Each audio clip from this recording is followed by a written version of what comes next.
시청자 여러분 안녕하십니까? 신통방통한 남자 정찬배입니다. 먼저 조간신문 사진으로 본 오늘의 주요 뉴스 정리해드리겠습니다. 동아일보 1면입니다. 자, 온통 붉은색인데요. 제6호 태풍 카눈입니다. 카눈 주변에 이 붉은색 계속 휘몰아치고 있는데 바다를 통해 얻은 열 에너지라고 합니다. 이런 기세로 일본 오키나와를 지나서 현재는 가고시마 남쪽 해상에서 계속 북쪽으로 한반도를 향해 올라오고 있습니다. 또 한 번의 물폭탄을 몰고 한반도를 관통할 것으로 예상이 되는데 10일이 상륙 예정이라고 합니다. 다음 사진 보시겠습니다.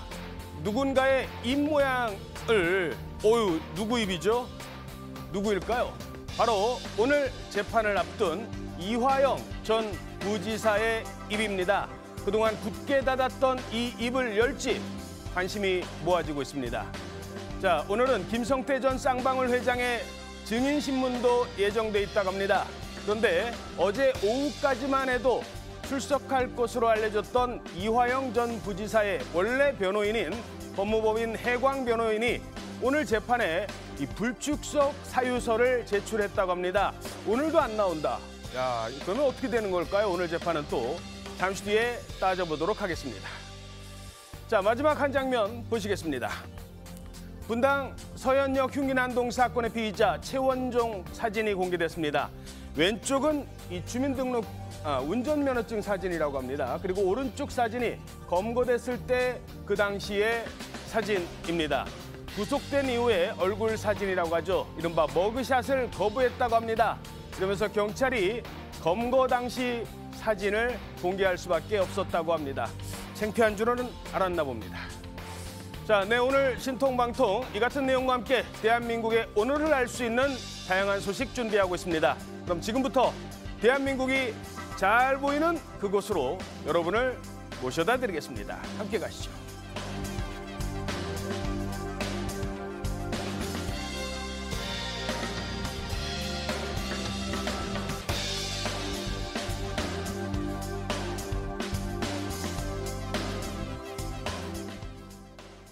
네, 민주당 돈봉투 의혹과 관련해 돈을 받은 것으로 의심되는 또 다른 이름들이 등장을 했습니다. 하지만 해당 의원들은 어떤 반응을 보였을까요?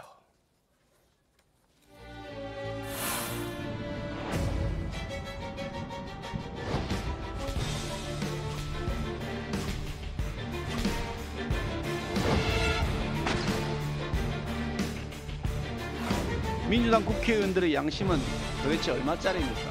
300만 원의 양심을 사고 판 사건의 실체가 서서히 드러나고 있습니다.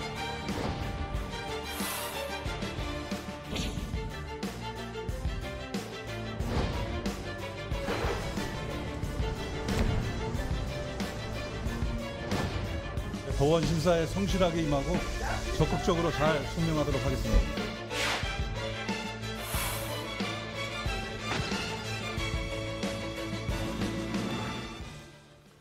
네, 검찰이 현재 돈 봉투를 받았다고 보고 있는 사람은 모두 19명입니다.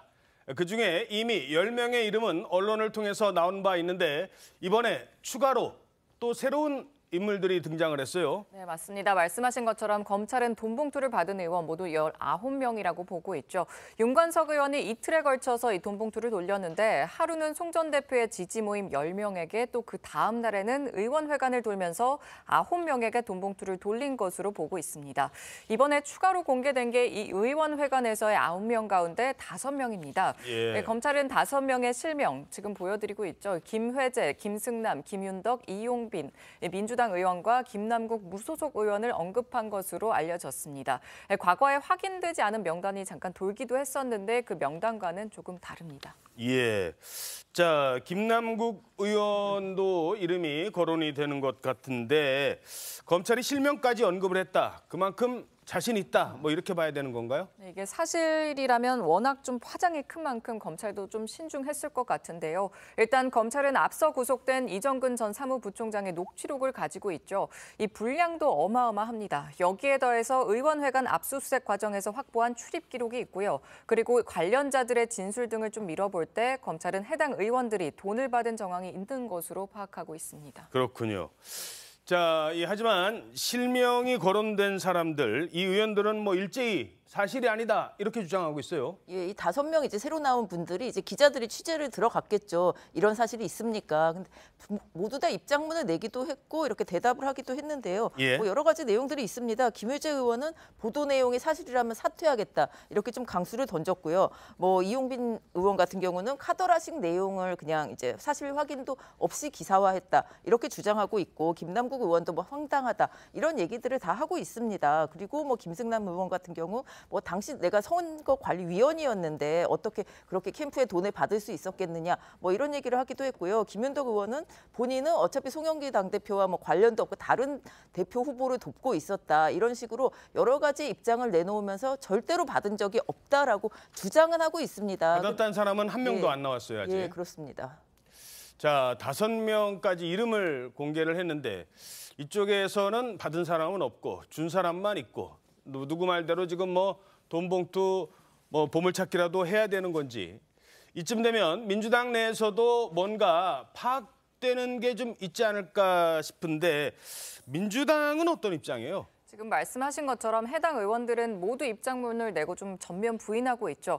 민주당도 바짝 빈장하는 분위기입니다. 일단 어제 박광원 원내대표가 근거 없이 많은 의원들의 이름이 오르내리는 것에 대해서 상식적으로 잘 판단해서 대응하겠다 이런 말을 하면서도 또 당이 회피하려 한다는 인상을 주지 않도록 노력하겠다고 했습니다. 어허. 이재명 대표도 사실 좀 비슷한 입장인데요.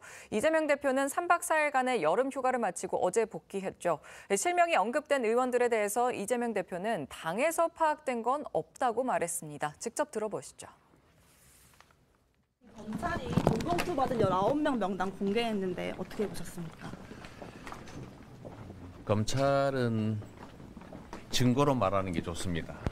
엄정하게 신속하게 수사해서 진실을 규명해 주시기를 바랍니다. 당내에서 사실관계 좀 파악된 부분이 있으실까요? 저희로서는 전혀 파악된 게 없습니다. 당사자들이 다 사실 인정을 안 하고 억울하다고 하기 때문에 지켜보는 중입니다. 추가로 그러면 사실관계 파악하시기 위해서 뭐 대처할 계획은 없으실까요? 윤관석 의원 구속 어떻게 보셨습니까? 자, 돈봉투 수수 의혹 그 녹취가 공개된 게 벌써 몇 개월이 흘렀습니다. 그런데 민주당은 아직도 뭐 당사자들이 아니라고 하는데 그럼 앞으로는 어떻게 하시겠습니까? 에서는 대답을 또 안 하고 있고 지금 이 상황 어떻게 보십니까? 그렇습니다. 너무 신통방통 신기반기합니다. 귀신이 고칼로드 아니겠습니까? 돈을 준 사람 같은 경우에는 법원에서 범죄가 소명이 되고 증거인멸의 우려가 있다고 해서 구속영장을 발부를 했는데 돈을 받았다는 사람은 한 명도 없다는 것이 도대체 대명천지에 있을 수가 있습니까? 상식에 현저히 어긋나는 주장을 민주당에 하고 있다라고 얘기를 하고요.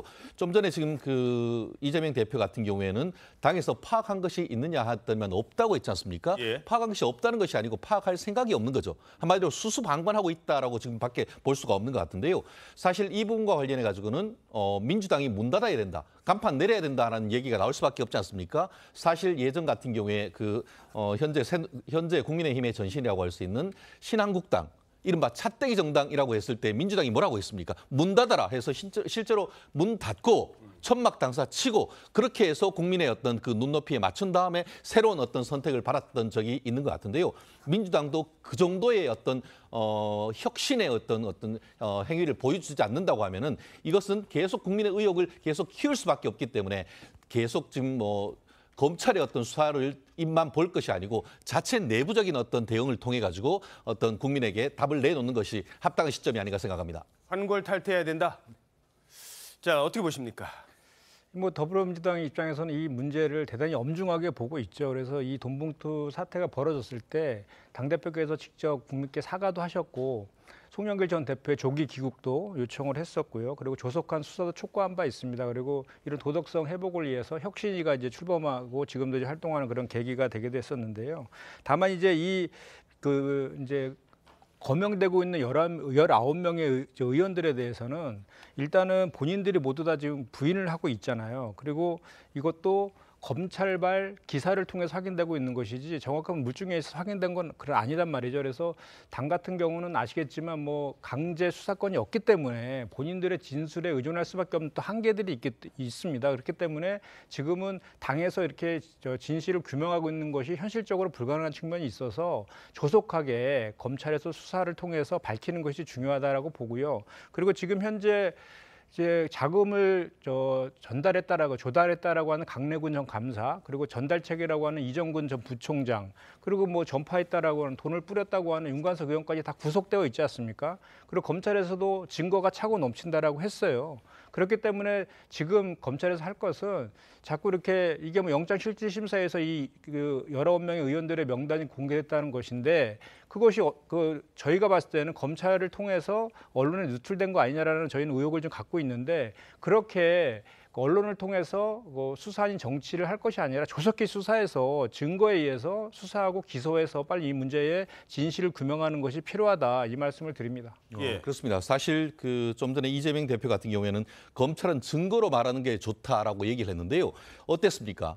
민주당의 노웅래 의원에 대한 체포동의안이 올라왔을 때 한동훈 장관이 돈봉투 부스럭거리는 소리까지 났고 녹취록까지 있다라고 하는 이른바 객관적이고 명백한 증거를 들이대면서 뇌물 사건에서 이보다 더 증거가 명확한 사건을 본 적이 없다라고 얘기하니까 민주당은 뭐라고 했습니까? 이제는 증거를 공개한다고 뭐라고 검찰을 공격하고 있지 않습니까? 그렇다는 점에서 오히려 지금 이런 적이 없다라고 하면은 형사적으로 뭐 대응할 거라고 말만 하지 마시고 허위사실 적시한 명예훼손으로 관계되는 기자를 고소하면은 사실관계는 저절로 풀립니다. 그렇기 때문에 국민들 앞에 정말 떳떳한 모습을 좀 보여주시면 좋겠습니다. 이 관련해서 한동훈 장관이 이제 체포동의안 국회에 보냈을 때 국회 와서 한 얘기가 있잖아요. 그러니까 이정근 녹취록에 근거해서 이 수사가 시작된 거지 않습니까? 그런데 이정근 녹음 파일과 관련해서는 당사자가 녹음 파일을 공개한 검사를 공수처에 고발했습니다. 그리고 그 증거는 또 부정하고 있는 그런 상황이거든요. 그리고 아까 언급하셨지만 2008년도 한나라당 돈봉투 사건도 있었잖아요. 그 당시에 1억 8천만 원을 박기태 대표 후보가 의원들에게 뿌렸다는 건데 그걸 고승덕 의원이 300만 원 받은 거를 폭로하면서 이제 알려졌잖아요. 그래서 수사가 들어갔는데 실질적으로는 1억 8천만 원을 뿌린 의원들의 명단도 공개되었지만 처벌받은 사람은 박기태 전 대표하고 고승덕 의원 단 2명밖에 없었습니다. 그렇기 때문에 이 뇌물을 주고받는 것과 관련해서는 정확한 증거와 물증 그런 것들이 뒷받침되지 않으면 처벌하기가 현실적으로 불가능하다. 그렇기 때문에 제가 아까도 말씀드렸지만 빨리 증거가 차고 넘친다고 하지 않습니까? 그러니까 빨리 조속하게 19명 소환해서 조사해갖고 그거를 기소를 통해 재판을 통해서 알겠습니다. 확인해 나가야 된다는 말씀을 잠시만요. 드립니다. 제가 하나만 더 질문드리죠. 그러면 민주당에서는 지난번에 박기태 대표 때도 그랬으니까 우리 민주당도 지금 그렇게 끝나는 게 맞다 이렇게 보시는 겁니까? 그건 아니고요. 그러니까 지금 물증, 그러니까 이 뇌물, 그러니까 돈봉투 사건과 관련해서는 어쨌든 입증 책임은 검찰에 있는 거 아닙니까? 검찰에서 증거가 차고 넘친다고 하고 있으니 빨리 당사자들 소환해서 빨리 수사해서 재판을 통해서 유무죄를 다투라는 일반적인 얘기를 저희가 주장하고 있는 것입니다. 알겠습니다. 자, 여기저기 지금 이렇게 일이 자꾸 터지고 있는데 수습되는 게 없어요. 이러다 보니 민주당 안팎에서는 이런 말까지 나오고 있습니다. 지금이 제일 심각한 위기다. 이 사건이 나왔을 때 사실은 자체 진상조사회를 만들고 그 명단들이 사실 돌아다녔지 않습니까? 그 부분에 대해서 이 개인 의원들께 충분히 소명을 듣고 조사를 했어야 되거든요. 근데 우리가 손을 놓아버렸어요. 이게 단순히 사법적인 문제를 떠나서 이 대표의 이 리더십 부재를 보여왔다는 점이 이 대표에게는 가장 중요한 위기라고 저는 생각을 합니다. 제가 보기에는 위기 정도가 아니고요.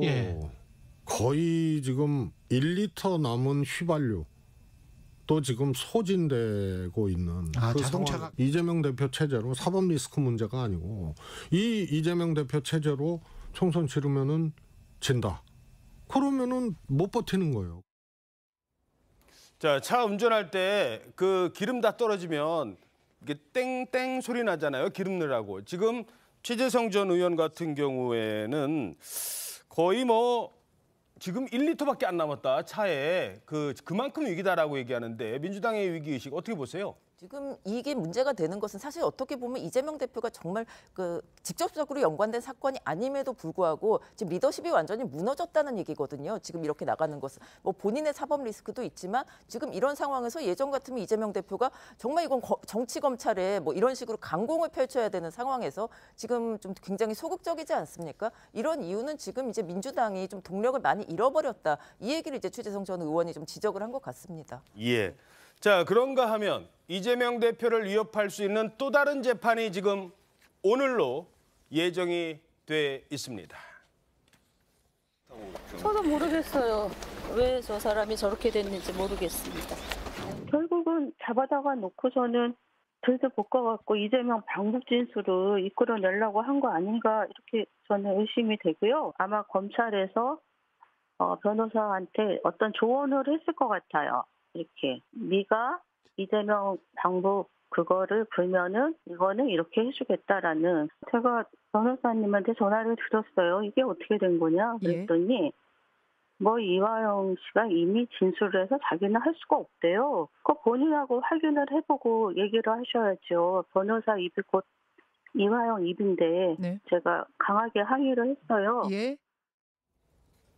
자, 당시 변호인이 이화영 전 무지사가 진술을 해서 변호인으로서는 할 수가 없어요 라는 얘기까지 지금 부인이 공개를 했습니다. 그래서 열리는 재판이 바로 지난 7월 25일 재판이었어요. 그런데 못 열렸습니다. 변호인을 갑자기 느닷없이 해임하면서 변호인이 없으니까 재판이 못 열렸어요. 그리고 2주가 지났습니다. 오늘 또 열리죠? 예, 오늘 조금 이따 10시부터 이제 이화영 전 부지사에 대한 공판이 열리는데요. 이제 이화영 전 부지사가 이제 여기서 어떤 얘기를 하느냐. 지금까지 알려진 바로는 원래는 이제 쌍방울 대북 송금은 이제 쌍방울과 뭐 자기가 알아서 한 일이었다고 하다가 이제 진술을 번복했죠. 이재명 지사에게 이제 보고를 했다. 그랬는데 또 옥중 편지에서는 아니다라고 이제 부인하고도 또 공방이 있었고 오늘은 지금 저번에 얘기했던 그 해임 이제 당사자인 그 변호인들이 나오지 않습니다. 이제 다른 쪽이 나오거든요. 그쪽은 이미 전 변호인들은 이제 부출석 사유서로 이제 제출을 했고요. 예. 그래서 이제 오늘 이제 이 공판에서 이화영 전 부지사가 또 번복을 할 것인가 아니면은 원래대로 갈 것인가. 원래대로는 그랬죠. 원래 불리한 진술을 하지 않다가 진술을 번복하면서 지금 큰 문제가 된 거잖아요. 이재명 지사 입장에서는. 그랬는데 이제 왔다 갔다 하는데 오늘 공판이 제일 중요한 거겠죠. 이 중간에 진술을 어떻게 했든 공판에서는 정말 내가 그렇게 얘기하지 않았다. 아니면은 여기서는 이재명 지사에게 보고를 했다. 이 둘 중에 하나의 진술이 나올 것으로 보이는데 이제 여기서 오늘 이 진술을 듣고 나면 거기 정말 이제 결론이 나지 않을까 지금 이래서 다들 긴장을 하고 있는 분위기입니다 지금. 이화영 전 부지사가 기존에 이 번복을 한 대로 이재명 대표에게 불리한 진술을 할까요? 그렇지 않을까요? 정치권에서는 엇갈린 전망이 나오고 있습니다. 내일 아마 재판정에서 이화영 부지사가 진짜 검찰의 회유 압박으로 한 건지 아니면 본인의 진실의 문을 열어서 본인 스스로 임의적으로 자의에 의해서 진술을 한 건지 판명이 날 거라고 봅니다. 그러니까 이것도 피해갈 수 없는 날짜예요. 내일이면 이제 진실이 열리게 돼 있고요. 물밑에서는 지금 이재명 대표 구속 이후의 시나리오를 다 굉장히 셈법이 복잡하게 계산할 거예요. 벌써요? 예, 저는 폭풍 전야라고 생각합니다.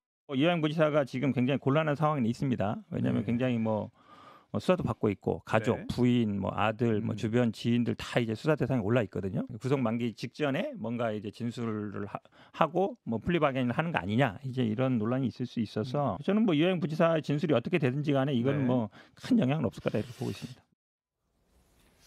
자, 그런데요. 오늘 재판이 열리면 모든 진실이 가려질 수 있다라고 기대를 했는데 오늘 아침에 지금 또 다른 소식이 전해지고 있습니다.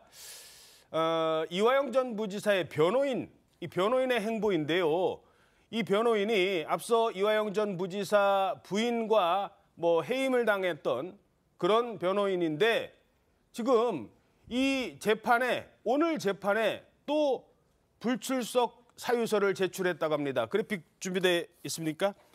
자, 이 재판이요. 오늘 재판이 무척 중요한 날인데 지난번에 부인이 해임을 하면서 재판에 못 나왔거든요. 그래서 오늘은 나온다고 어제 오후까지만 해도 알려져 있었어요. 그런데 지금 법무법인 해광 변호인이 오늘 재판에 불출석 사유서를 제출했다고 합니다. 불출석 사유서. 지금 이 변호인이 더 지금 민주당 이화영 전 부지사 입장에서는 가장 의지가 되어야 될 사람인데 이 사람이 지금 안 나온다는 거예요. 이게 또 어떻게 되는 걸까요? 사실 저 또한 도대체 어떤 그 사이에 일이 있었는지에 대해서 상당히 의문을 제기하지 않을 수 없는데요. 아시다시피 법무법인 덕수 같은 경우에는 옛날에 미문화원 방화 사건을 비롯해서 각종 시국 사건을 변호하는 등 어떻게 보면 상당히 진보 측의 그 로펌으로 지금 분류되고 있습니다. 특히 지난 민주당 정부에서 적지 않은 변호사님들이 고위직에 또 가기도 했던 기억으로 제가 있는데요. 말씀드린 것처럼 기존에 계셨던 변호사 같은 경우에는 부장판사 출신으로 이 사건 수사 때부터 계속 참여를 했고 재판까지 계속 지금 오다가 논란에 휩싸였지 않습니까? 해광 측 변호사요. 그렇죠. 해광 측 변호사님. 그런데 갑자기 변호사를 해임은 안 했지만 사실상 가장 중요한 어떤 재판에 본인이 직접 나오지 않고 지금 법무법인 덕수 변호사로 바꿨다는 것은 이화영 전 부지사의 어떤 그 입장에 살짝 변화가 있는 것이 아닌가 하는 그런 느낌을 가질 수밖에 없는 상황인데요. 다만 그럼에도 불구하고 오늘 재판 같은 경우에는 제가 미루어 짐작컨대 검찰 측이 먼저 기존의 검찰에서 나와서 이화영 부지사가 진술했던 참고인 진술 조서를 제시하면서 이것이 사실대로 진술된 것인지를 확인하는 조서의 증거 능력을 확인하는 절차부터 거칠 것 같습니다. 김성태 전 회장에게 먼저 부탁한 게 맞다까지는 그렇죠. 지난번에 나왔어요. 그렇죠. 그리고 나아가서 관련해서 이제 이재명 대표에게 관련해서 300만 불 보내는 것과 관련해서 미리 허락을 받거나 아니면은 보고를 했는지 이 부분에 대한 진술이 사실은 들어 있을 것으로 있기 때문에 일단 검찰이 제시하는 진술 조서에 본인 이화영 부지사의 어떤 수사 기록을 증거로 인정하는지 저는 오히려 그것이 객관적으로 더 중요한 것이고 누가 변호사가 오건 그렇기 때문에 오늘 기존의 어떤 검찰에서 진술을 변경할 가능성이 전혀 없지는 않습니다. 그렇지만 기존에 지금 말씀드린 것처럼 수사했는 내역이 있기 때문에 그것에 대해서는 사실 지장까지 찍었단 말이에요. 임의로. 그래서 그걸 과연 부동의할지 증거에 동의할지 저는 거기에 핵심이 오늘 재판에 있다고 봅니다. 어떻게 분석하세요?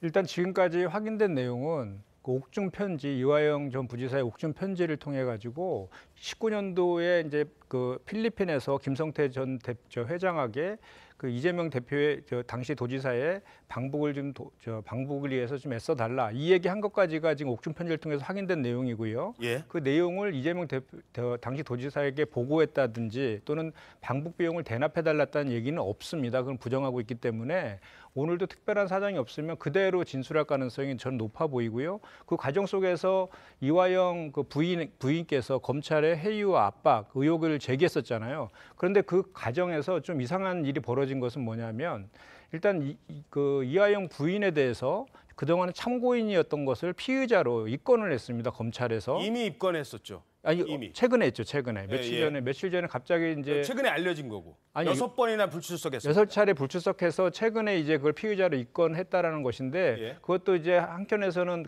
입막음을 하려고 하는 겁박 아니냐 이런 이제 시선도 있는 것이고 또 하나는 2003년도 3월달에 법무법에 해임했다라고 하는 법무법인 해광의 변호사를 쌍방울에서 사회이사로 또 이렇게 영입을 하는 일도 벌어지고요. 그리고 법무법인 해광하고 담당 변호인이 검찰로부터 변호하는 과정에서 압수수색 당하는 일까지 지금 벌어지거든요. 그리고 쌍방울 전 대표 같은 경우는 뇌물과 횡령도 있지만 주로 주가 조작이 주요한 범죄 혐의로 해서 기소가 돼서 재판을 받고 있는 그런 상황인데 그런 상황에서 갑자기 변호사비 대납권으로 시작했다가 변호사비 대납권을 유야무야되고 다시 대부 송고권으로 새로운 것이 이제 튀어져 나왔거든요. 그 과정에서 이제 일각의 시각에서는 김성태 전 회장이 본인의 형량을 낮추기 위해서 이재명 대표를 엮으려고 하는 그런 플리바게닝 정황도 있다라는 의혹도 있는 것이고 또 이화영 부인 같은 경우는 실제로 김성태 전 대표가 이화영 전 부지사를 회유하고 있다 이런 주장도 지금 하고 있는 그런 상황이다라고 봅니다. 자, 근데요, 지금 해석은 분분하고 일단 팩트만 몇 가지만 제가 질문 드리죠. 과거에는 검찰에서 조사받을 때 하는 그 조서의 내용이 증거 능력이 됐었어요. 맞습니다. 아니 검찰 조사에서 이렇게 얘기했으니까 그리고 나서 재판정에서 달리 얘기하면 또 진술 번복이네 이렇게 얘기 나올 수가 있어요. 유동규가 대표적인 케이스입니다. 말 바꾼다고 지금 민주당에서 뭐라고 계속하고 있잖아요.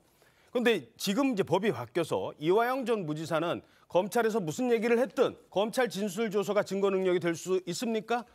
결론적으로 얘기해서 증거 동의하면 그대로 증거로 쓰일 수 있지만 증거를 부동의할 경우에는 증거로 쓸 수가 없습니다. 왜냐하면 지난 검수완박하는 과정에서 검찰 피의자 신문 조서를 경찰 조사하고 동일하게 증거 능력을 부동의해버리면 증거로 쓸 수 없도록 해버렸기 때문이죠. 그래서 오늘 재판에서 무슨 얘기를 하느냐가 그래서 중요한 거잖아요. 그렇습니다. 그게 핵심인데요. 말씀드린 것처럼 저는 그렇게 생각합니다. 만약에 하나 검찰이 기존의 조서를 제시를 했을 때에 부동의한다라고 하면은 검찰이 그걸로 끝나겠습니까? 그거에 대한 플랜 B를 가지고 있다고 봅니다. 뭐냐? 대표적인 케이스가 물적 증거가 있는 것이죠. 2019년 4월 달과 11월 전후로 해서 이재명 대표의 친서가 북한으로 전달됐고 나아가서 방북 요청하는 이재명 경기도지사 직인과 함께 이화영 부지사의 확인이 다 돼 있는 서류가 있습니다. 그거를 제시를 하면서 이럼에도 불구하고 관계가 없느냐라고 검찰은 지금 이화영 지사에게서 법정에서 재차 확인하려고 하는 그런 절차가 진행될 거기 때문에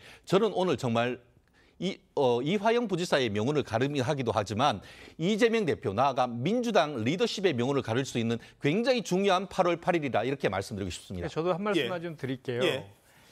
그러니까 이게 이런 것 아닙니까? 오늘 이제 뭐 법정에서 이화영 전 부지사의 진술이 이제 중요해졌는데 그것이 이제 증거 능력이 있는 것이니까요. 검찰 조선 증거 능력이 없지 않습니까? 그래서 오늘 진술이 중요한데 이화영 부인에서 그동안 이제 탄원서를 통해서 의혹 제기했던 그리고 변호사, 그러니까 법무법원 해광이 그런 이화영의 진술 번복을 좀 도와주고 있다라는 취지의 주장을 하고 있잖아요. 그런 상황에서 지금 오늘 불출석 사유서를 냈단 말이죠. 그렇다라고 하면 예상되는 것은 그 전에 진술했던, 그러니까 뭐 아까 제가 말씀드린 그 정도 외에 뭐 이재명 대표한테 보고했다라든지 대북비용을 요청했다 이런 정도의 진술은 오늘 안 나올 것 같다는 게 제가 아까 말씀드린 그런 예상이고요. 거기까지는 아닐 거다. 예, 그리고 또 한 가지는 말씀드릴 수밖에 없는 것이 한동훈 장관이 연초에 국회에서 김성태 전 대표에게 조폭, 깡패, 뭐 주가조당법 이래서 파렴치범으로 얘기했거든요. 그리고 그때 태국에서 송환해서 체포되는 과정들을 다 생중계했잖아요. 그때 이화영 대표가 귀국하면서 이재명 대표 모른다라고 분명히 얘기했습니다. 그런데 구속 수사 받으면서 이제 대북 송금권을 이렇게 진술을 번복하고 있는 거거든요. 과거에 유동규 씨가 대장동권 관련해 갖고 본인이 뇌물횡령으로 재판받다가 갑자기 대장동권에 대해서 428의 약정서를 얘기했는데 실제로 420 약정서를 기소도 못했잖아요. 이재명 대표. 그와 비슷한 판박이 같은 건 저는 그런 느낌, 그런 기시감이 좀 떨쳐버릴 수가 없습니다. 예. 자, 어찌됐든 지금 전해드린 것처럼 기존에 법이 바뀌었기 때문에 오늘 재판이 중요한 이유를 말씀드리는 겁니다. 오늘 재판에서 어떤 얘기를 하느냐가 중요한 겁니다. 검찰 조서 증거 능력 없어요. 하나만 더 덧붙이면 민주당에서 주장하는 옥중 편지도 증거 능력은 없습니다. 다음 소식입니다. 자, 시작은 호기로웠습니다. 아주 호기로웠어요. 하지만 각종 말실수에 설화까지 휩싸이더니 급기야 가정사까지 불거지면서 이 고치러 간 민주당보다 더 큰 위기를 맞고 있다는 지적이 나오고 있습니다. 누구 얘기일까요? 가죽을 벗기고 뼈를 깎는 노력을 통해 윤리 정당으로 거듭나게 하겠습니다.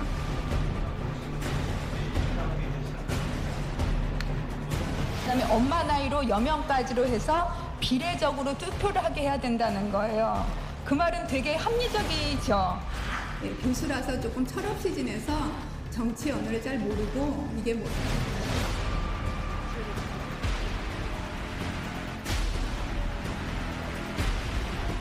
시댁 어른들은 남편 사후에 제가 18년을 모셨어요.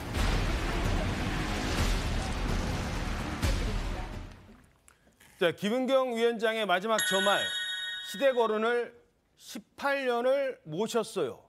모셨다라고 얘기합니다. 우리가 모셨다라는 말이 어디까지인지는 해석에 따라 다를 수 있습니다만 흔히들 모셨다, 제가 시부모를 모셨다라고 할 때는 집 근처라도 함께 살면서 아무 때나 만날 수 있는 그런 관계를 유지했다라고 봐야 되는 게 맞는데 과연 어떤 의미로 했는지는 좀 더 따져봐야 될 것 같습니다. 문제는 김은경 위원장의 이 발언으로 논란이 촉발됐고 이제는 가족 간의 진실 공방으로 치닫고 있습니다. 자, 신우이 얘기가 나오니까 이번엔 또 아들 얘기가 나오고 지금 얘기가 계속 지금 달라지고 있어요. 네, 맞습니다. 먼저 양측 입장을 좀 정리를 해드리면요. 처음에는 저희가 일단 그 후에 어떤 일이 있는지 확인을 해보려고 했는데 지금은 김 위원장의 아들의 반박이 나온 이후에는 연락이 닿지 않고 있거든요. 근데 이게 반박이 나온 이후에 갑자기 연락이 끊어진 건 아니고 그 이전부터 뭐 워낙 타사 기자들이 많이 연락을 하다 보니까 전화 응대를 일절 하지 않는 것으로 보이고요. 양측 입장을 정리를 해보면 김 위원장이 노인회를 찾았을 때 했던 발언, 이 남편 사후에 시댁 어른들을 18년간 모셨다. 이 발언에 대해서 신우이 김 씨는 단 한 차례도 시부모를 모시고 산 적이 없다고 정면 반박했습니다. 김 위원장의 아들 글에서도 실제로 좀 할아버지는 고향에 가셨고 수시로 어머니와 함께 할아버지 고향에 찾아갔다. 이 말이 나오거든요. 이걸 종합해보면 적어도 18년은 모셨다는 김 위원장의 말은 시부모님과 함께 살거나 또 근처에 살면서 자주 만났다. 이 의미는 아닌 것으로 파악해볼 수 있을 것 같고요. 두 번째는 신우이가 김 위원장이 시부의 사업체를 빼앗아갔다 이렇게 주장하는 부분입니다. 이에 대해서 김 위원장의 아들은 아버지가 운영하던 회사였기 때문에 아버지가 돌아가신 후에 자신의 집이 회사를 이끌기를 할아버지도 원했다 이런 말을 했습니다. 일단 양쪽 말이 또 다 맞다고 가정을 해보면 시부의 사업체가 김 위원장의 친동생 명의로 간 건 맞는 듯 하고요. 신우이 입장에서 빼앗겼다고 주장을 할 수는 있지만 김 위원장 측에서 보면 또 당시 아들들이 어렸기 때문에 동생이 대신 맡았던 것으로 또 볼 수 있을 테니 이것도 섣불리 판단하기가 어려워 보입니다. 또 마지막으로 금융감독원 부위원장 명의의 부의금을 챙겨갔다. 이 부분에 대해서는 김 위원장의 아들은 또 가져갔다는 이 주장 자체에 대한 반박을 하진 않았습니다. 장례식 비용을 자신들이 모두 부담했다고 하고 여기에 더해서 김 위원장 아들은 글을 올린 신우이가 할아버지 또 할머니의 장례식에도 참여하지 않은 분이라고 했습니다. 이것도 종합을 해보면 장례 비용을 냈으니 충당해간 것이다. 이런 취지로 해석해 볼 수 있을 것 같습니다. 자, 지금 뭐 이 신우이가 올린 그 글에는요 너무나 그 개인적인 가정사가 많습니다. 그래서 저희들도 이 점은 양해 말씀드리죠. 남편의 사망 과정 그리고 시부모님 사망 과정과 관련된 엇갈린 진술은 다루지 않겠습니다. 거기까지 들어가는 거는 아무리 민주당의 혁신위원장이고 공인이라 하지만 그건 아닌 것 같다는 판단을 했습니다. 하지만 본인이 직접 얘기했잖아요. 18년간 시부모 모시고 살았다고. 근데 모시고 산 게 아니라고 하니까 그 부분과 관련된 얘기 그리고 시부모님 돌아가셨을 때는 특히 금감원 부원장 시절이었기 때문에 그 부분 부고에 대해서는 좀 더 따져볼 필요는 있을 것 같습니다. 그래서 시부모 상 때 언론에 알려진 부고가 눈에 띈다고요. 어떻게 부고가 났습니까? 그렇습니다. 그 상식에 조금 어긋나는 부고가 아닌가 하는 의혹과 함께 비판적인 댓글이 잇따르고 있는데요. 말씀하신 것처럼 작년입니다. 2022년 11월 달에 혁신위원장의 시아버지께서 돌아가셨습니다. 그러면서 신문 언론에 부고가 났는데 통상 부고라고 한다고 하면은 돌아가신 고인의 가족들을 아들, 딸, 사위까지 나오는데 이번 같은 경우에는 보이는 것 같이 금감원 부위원장, 소비자금융보호처장의 시부상이라고만 나오고 관련되는 다른 분들의 명함이 전혀 없습니다. 나아가 이것뿐만 아니고 그 2년 전인 2020년 시어머니가 돌아가셨을 때도 똑같이 해서 다른 유족들은 완전히 배제했는 그런 의혹이 있는데요. 통상적으로 저희 같은 경우에는 아들, 딸, 나아가서 사위까지 다 쓰지 않습니까? 요즘 뭐 처가 본가의 차이가 어디 있습니까? 법적으로. 그렇죠. 그렇기 때문에 그런 점에 비춰봤을 때는 왜 저렇게만 올렸을까? 왜 저렇게 했는가에 대한 의문이 있고 그러면서 나아가 댓글에 어떤 얘기도 있냐면은 금감원 부위원장 정도 되면은 전국에 있는 어떻게 보면은 금융기관에서 적지 않은 부고가 있을 가능성이 있고 그렇게 할 경우에는 조의금에 있어가지고는 이게 너무 많으면은 김영란법 위반 아니냐.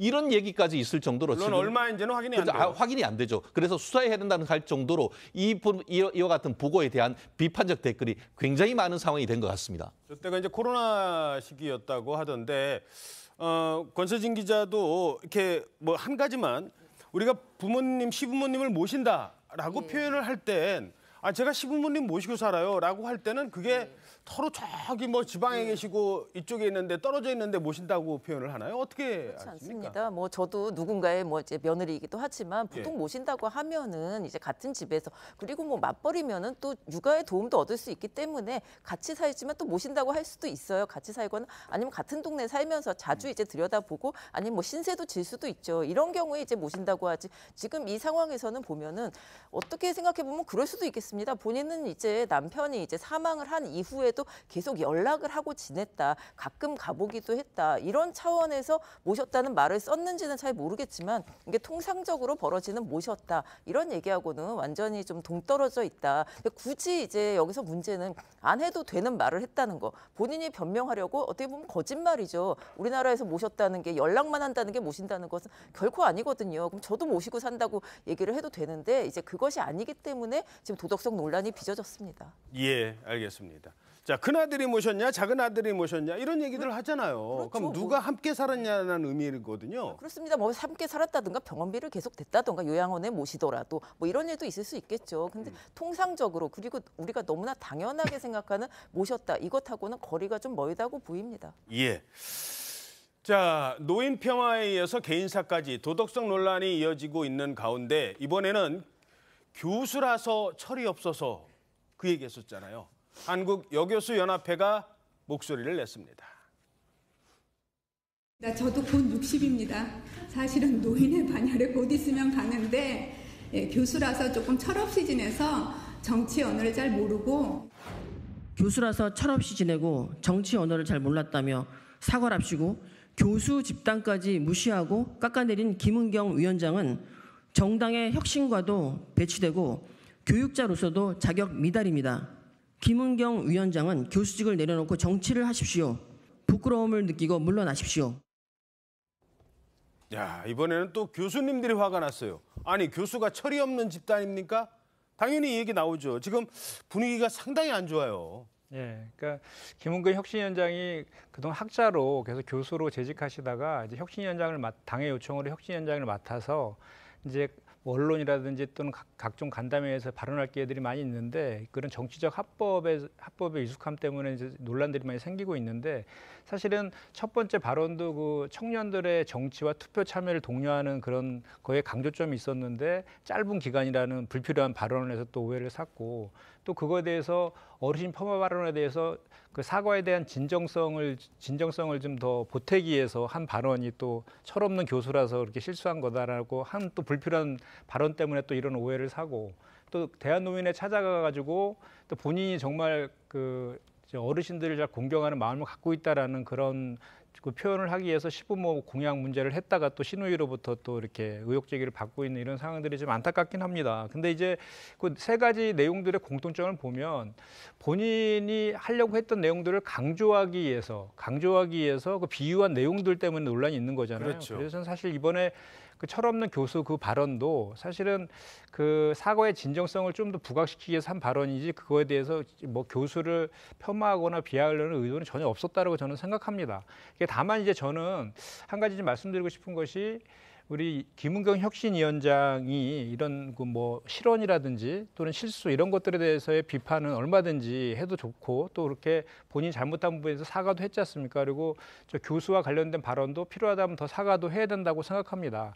그렇지만 그럼에도 불구하고 개인사라든지 가족사를 정치 영역에 소환하는 것은 우리가 좀 지양할 필요가 있다. 왜냐하면 가족사와 관련된 서로에 대한 주장들은 사실 저희가 확인할 수도 없고 판단할 수도 없지 않습니까? 예, 그리고 또 맞습니다. 주관적인 요소들이 대단히 많이 들어가 있기 때문에 그런 영역들까지는 저희가 좀 정치 영역에 소환해서 하는 것들은 좀 지양했으면 좋겠다라는 말씀을 좀 드리고 싶습니다. 예. 그래서 저희들도 뭐 남편과 관련된 얘기나 시아버지와 관련된 얘기는 전해드리지 않기로 그 결정을 했습니다. 자, 김지아 기자. 근데 감사위원이 될 뻔했었다 이런 얘기는 또 뭐예요, 이건? 네, 이게 최재형 의원이 감사원장이던 시절인데요. 2018년에 문재인 청와대가 김 위원장을 감사위원으로 추천한 적이 있던 것으로 알려졌습니다.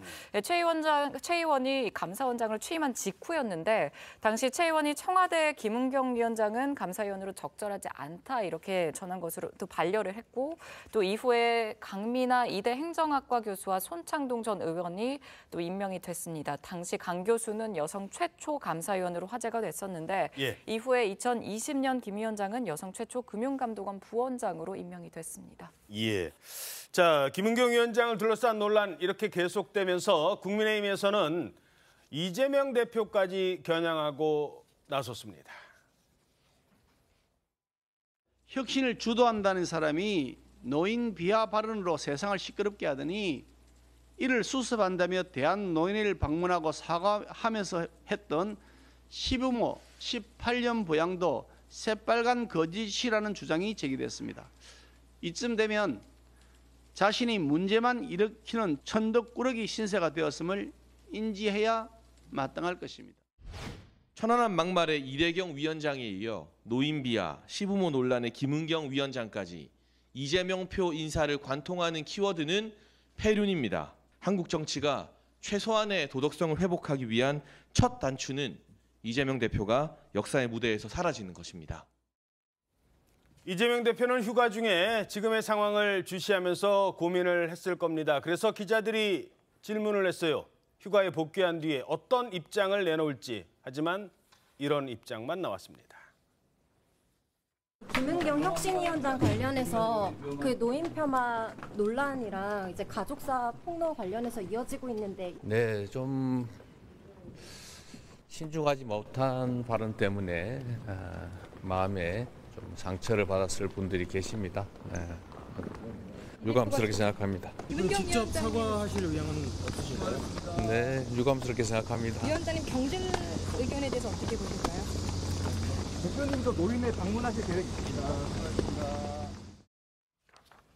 자, 이러면서 대한노인회 직접 방문은 없었던 것으로 알려지고 있습니다. 자, 노인 회장은 아마 온다고 기다리고 있었던 것 같은데 뭐 어찌됐든 거기까지는 아니다라고 판단을 한 것 같습니다. 이런데 일부에서는요, 민주당 일각에서는 두 가지 주장이 엇갈리고 있습니다만 김은경 혁신위가 역할을 해야 된다, 지금 물러날 때가 아니다, 이런 주장도 나왔습니다. 배가 산으로 가도 다시 이제 배는 바다로 가게 만들면 되는 거기 때문에 네. 예전에는 뭐 저기 전쟁할 때는 배가 산으로 가서 성공한 경우도 있어요. 그러니까 그런 말은 아닌데 제가 보기에는 해야 된다. 이걸 만약에 안 하면 혁신이 만든 이유가 없거든요. 혁신이 만든 이유를 다시 초심으로 좀 돌아가서 할 일을 하셔야 된다. 자, 배가 산으로 가도 이길 때도 있더라. 하지만 반대로 더 이상 배를 그냥 방치하면 안 된다. 빨리 제자리로 돌아가는 게 낫다라는 주장을 하는 분도 있습니다.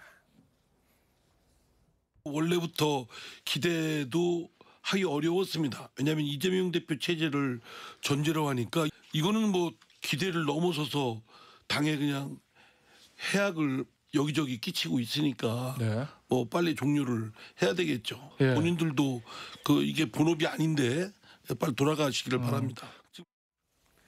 자, 이러면서 어찌됐든 그 원래 혁신이 활동 기간보다 확 줄여서 지금 그 3차 혁신안 발표가 마지막으로 끝날 것 같다, 이런 전망이 나오고 있어요. 네, 그렇습니다. 원래 혁신위는 한 9월 초 정도 이제 정기국회 전까지 운영을 할 계획이었는데요. 지금 이게 좀 빨라져서 한 8월 20일 정도에는 종료를 시키려고 하고 3차 혁신위를 원래 이제 그 내용 발표를 10일에 지금 할 예정입니다. 그러니까 여기가 이제 사실상 마무리가 되는 거죠. 10일에 3차 혁신안 내놓고 그리고 거기서 이제 마지막 마무리를 하고 끝을 낸다, 뭐 이런 일정으로 가고 있는데 사실 이 3차 혁신안 내용도 이게 주로 지금 알려져 있는 게 대의원의 역할을 축소하고 권리당원의 역할을 늘리자, 뭐 이런 내용인데 이게 어떻게 보면 결국 또 이재명 대표의 팬덤에게 굉장히 유리한 내용으로 가고 있는 거거든요. 그러니까 아까 말씀처럼 이제 배가 산으로 사공이 많아서 배가 산으로 가는 게 아니라 결국은 한쪽으로 쓸려간 겁니다. 이제 그렇기 때문에 지금 이상민 의원처럼 거기에 반대하는 의견들이 많이 나오고 있는 것이고, 뭐 계속 혁신위가 초심을 갖고 하는 건 좋은데 그 수장인 위원장이 이렇게 많은 논란에 휩싸이고 그리고 본인의 논란에 휩싸인 것도 뭐 거기까지는 이해를 할 수 있는데 이게 결국은 이제 민주당의 친명 비명에 이제 좀 논란이 있는 상황에서 한쪽으로 끌려가고 있다. 이렇기 때문에 이것을 빨리 끝내야 한다. 이 의견이 지금 훨씬 많은 겁니다. 짧게요. 그러니까 지금 이런 상황에서 혁신위가 뭐 예를 들어서 권리당원 얘기를 꺼내고 이럴 때 거기에 수긍하지 않는 사람들은 명분이 있다는 거예요. 아니 뭐 자기도 제대로 못하면서 왜 우리 보고 뭐라고 하느냐. 그렇죠. 이제 친명이나 비명이나 지금 뭐 갈등은 계속 심해지고 있는데 이제 자기네들도 이제 잘 못하고 있다는 것은 결국은 이재명 대표가 혁신위를 띄운 것도 당내 리더십이 많이 무너지고 있고 본인의 리스크가 큰 상황이기 때문에 혁신위를 띄운 건데 결국 또 이재명 대표가 원하는 방향으로 이제 안을 내놓은 거잖아요. 그리고 저번에 내놓은 안은 이제 의원총회에서도 논란이 굉장히 많았고 이런 내용들 때문에 사실 혁신위의 역할은 이미 거의 뭐 바닥으로 떨어졌다고 할 수 위상이라는 것은 떨어졌다고 할 수 있죠. 예. 자, 지금 이런 상황에서 민주당에 대한 민심 어떤지 여론조사 나온 게 있죠? 네, 최근 발표된 각종 여론조사에서 서울 지역 민주당 지지율 사실 국민의힘보다 10%포인트 내외로 좀 열세를 보였습니다. 지난 3일 발표된 전국 지표조사에선 민주당 지지율은 21%로 국민의힘 지지율에 비해서 34%에 비해서 13%포인트 정도 차이가 났고 다음 날인 4일 발표한 또 한국갤럽조사에서도 민주당 지지율은 29%, 국민의힘 지지율은 38%로 9%포인트 벌어졌습니다. 사실 그동안 서울이 좀 민주당의 텃밭으로 불려왔었는데 최근에 이렇게 좀 떨어진 배경에는 이번 혁신위 좀 사건도 있었고 부동산 가격 폭등 또 인구 구조 변화가 주된 원인이다. 이런 분석들이 있고요. 예. 문재인 정부 시절에 서울 주택 가격이 수직 상승하면서 또 민주당의 전통적 지지 기반이었던 서민층과 청년층이 상대적으로 다른 지역으로 또 옮겼다는 분석도 나옵니다. 예. 하나만 정정하겠습니다. 서울이 민주당의 텃밭은 아닙니다. 그 뭐 지역에 따라 뭐 텃밭이라는 표현도 좀 그렇습니다만 격전지였고 지난 총선에서 민주당이 승리를 거뒀기 때문에 뭐 그런 분석들이 나왔던 것 같습니다. 그런데 이런 상황에서 혁신위가 제대로 역할을 못한다. 그러면 과연 내년 총선까지 어떻게 갈 것이냐. 지금 이런 주장. 일단 민주당 얘기부터 들어보죠. 지금의 위기의식 어떻게 보십니까? 일단 그 혁신위원회는 하나의 조직이잖아요. 혁신위원장의 그런 그 실언 등에 대해서 리더십이 상실된 것들은 분명한 사실이죠.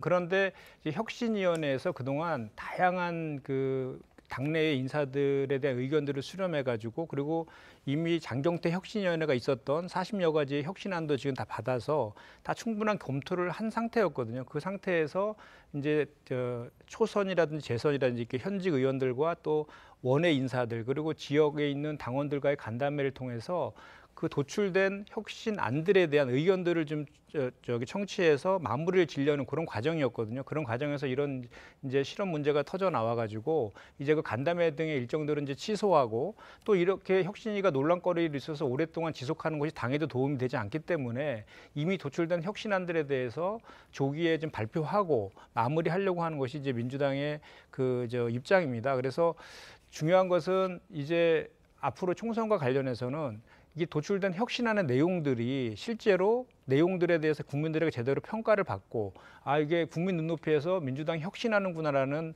그 내용들이 좀 들어가 있어야 될 것 같고 그 들어간 내용들에 대해서 실제로 민주당이 제대로 실천하느냐 여부에 달려서 총선에서 우리가 승리하느냐 아니냐가 전 달려 있다 이렇게 생각합니다. 짧게 두 가지만요.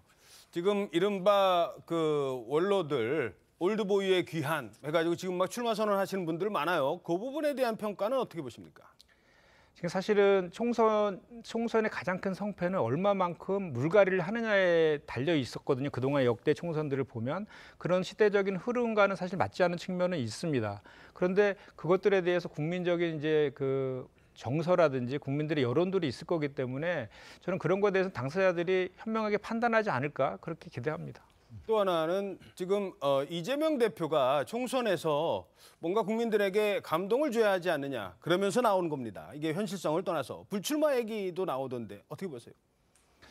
저는 전혀 들은 적이 없는데 저도 알겠습니다. 예, 저도 당의 저만 들었나 봅니다. 예, 대변인과 비대위원도 했었는데 뭐 그렇게 공론화되거나 뭐 이렇게 나오는 얘기는 저는 들은 적은 없습니다. 예, 알겠습니다. 자, 국민의힘에서는 어떻게 보십니까? 그렇습니다. 결국 그 민주당은 이른바 8월 위기설 내지 10월 비대위설 뭐 이런 얘기가 지금 나오는데 그 부분의 가장 관건은 이재명 그 민주당 대표에 대한 검찰의 구속영장이 법원으로부터 받아들여지는 여부 이거에 따라서 민주당의 운명이 완전히 달라질 수 있을 것 같습니다. 만에 하나 영장이 아예 그냥 그 방탄이 되거나 아니면은 법원으로부터 기각될 경우에 이재명 대표의 어떤 리더십이 계속 살아남아서 내년 4월까지 가겠지만 만에 하나 구속될 경우에는 내부적으로 이제 구심력보다는 원심력이 하면서 친명 비명이 어떻게 보면 갈라질 가능성이 훨씬 높은 것 같은데요.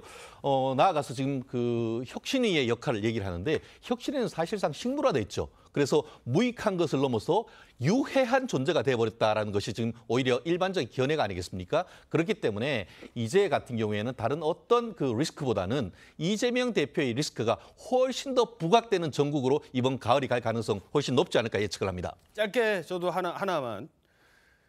지금 지지율이 저렇게 나온 게 국민의힘이 잘해서 저런 지지율을 받았다고 생각하십니까? 그렇지 않다고 생각하십니까?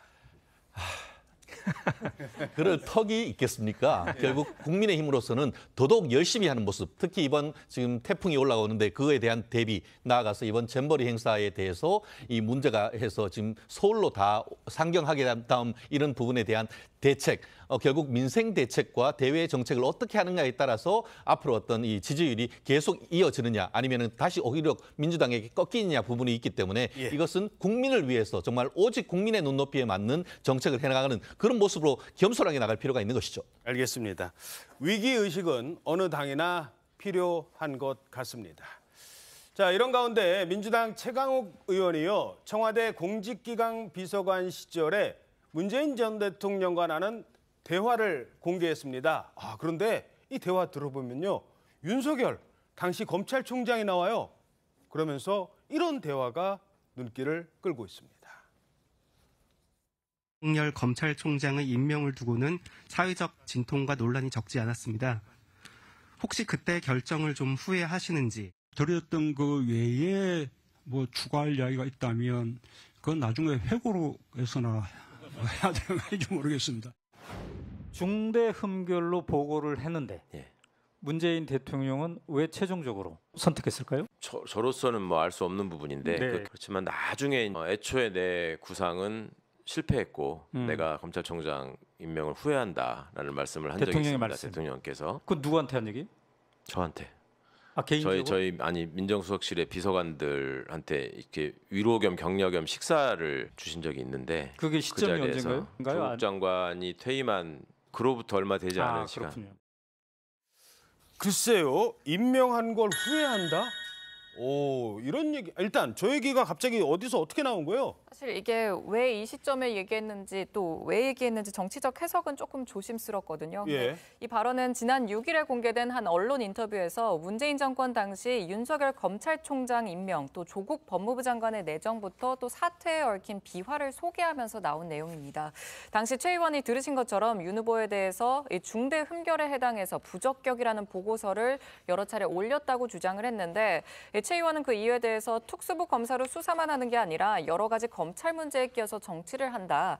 좀 이렇게 판단을 했다고 전했거든요. 그러면 진행자가 그럼 왜 검찰총장에 임명했냐 이렇게 또 물었더니 최 의원은 저로서는 알 수 없는 부분이라면서 나로선 문 전 대통령이 민정수석실 비서관들과 식사하는 자리에서 애초에 내 구상은 실패했고 윤 총장을 임명한 것을 후회한다 이런 말을 했다고 전했습니다. 야, 후회한다. 그거를 본인이 직접 한 건 아니고 내가 그렇게 들었다. 그걸 왜 지금 공개를 했을까요? 지금 이제 어떻게 보면 윤석열 대통령을 공격하려고 한 것으로 볼 수 있다라고 하는데 그때 이제 들었다는 거잖아요. 그때 이제 다른 게 아니라 사실 뭐 임명을 한 건 굉장히 명백한 사실인데 흠결이 있다. 이 얘기를 그냥 강조를 막 하고 싶었던 것 같습니다. 근데 흠결이 있었다는 주장은 사실 지금 이 얘기를 100% 이제 또 믿기가 약간 어려운 것이 흠결이 있었는데 이제 본인의 정치적인 구상 때문에 임명했다? 이것도 굉장히 큰 문제 아니겠습니까? 그러면서 문재인 전 대통령은 그런 얘기도 했잖아요. 청와대 사람들이 너무나 뭐 군품 하나 받지 않아서 너무나 고맙고 깨끗한 사람들이다. 이런 얘기까지 했는데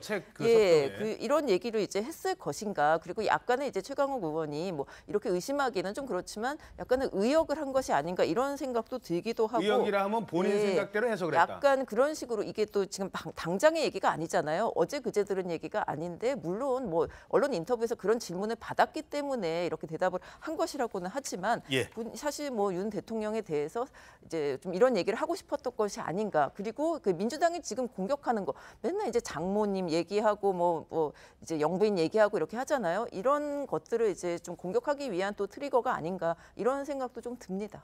일단 그 후회한다는 건 뭘 후회한다 어떤 의미일까요? 사실 그 윤석열 대통령께서 그때 왜 그 국정원의 댓글 조사 사건 수사하다가 정권에 찍혀갖고 자천됐었잖아요. 여주의 쪽, 이천. 그러다가 이제 국정농단 사건 터지면서 특검 이제 만들어지면서 수사팀장으로 복귀하면서 국정농단 사건을 이제 수사하면서 떴잖아요. 그래서 문재인 정부 때 이제 5기수나 건너뛰고 중앙지검장에 검찰총장까지 시켰습니다. 그때 검찰총장을 시키면서 이제 그 면접 같은 걸 좀 보죠. 그때 검찰 개혁에 대해서 최선을 다하겠다는 의지를 표명했다고 합니다. 그래서 이제 검찰총장이 됐는데 실제로 이제 조국 전 장관과 보조를 맞춰서 그런 사법개혁, 검찰개혁에 앞장서줄 거라는 기대를 했었는데 실상은 이제 조국 전 장관의 장관 임명에 반대하고 실제로 임명이 되니까 대대적인 수사를 통해서 거의 막 이렇게 세게 부딪혔지 않습니까? 그래서 결과론적으로는 상대당 후보로 나가서 이제 대통령이 되어 있는 이런 상황, 그런 상황에 대해서 애초에 구상대로 되지 않았다. 그런 내 구상대로 되지 않은 거에 대해서 후회한다 이런 취지인 것 같고요. 다만 이제 저는 그렇습니다. 이게 최강욱 의원이 문재인 정부 때 참모 아니었습니까? 공직기관 비서관이었는데 지금 현직 대통령도 계시고 문재인 대통령도 퇴임하신 지 이제 1년 반도 채 안 됐는데 이 시점에 이런 얘기들을 하는 게 적정한지에 대해서는 좀 의문입니다. 왜냐하면 윤석열 대통령이나 그 문재인 대통령도 하실 말씀이 있으실 거 아닙니까? 어느 정도까지 사시는지도 모르고 그래서 이런 것들은 윤석열 대통령도 퇴임하시고 한참 지난 시점에 자서전에서나 좀 썼으면 좋겠다. 이 말씀을 좀 덧붙여드립니다. 저는 최강욱 의원이 뭔가 잘못 들은 것 아닌가 하는 생각이 듭니다. 윤석열 검찰총장을 임명한 걸 후회한다고 하기보다는 오히려 윤석열 검찰총장의 제안대로 조국 전 장관을 임명하지 않아야 했을 걸 하는 것을 후회한 것이 아닌가 하는 전 생각을 할 수밖에 없는데요.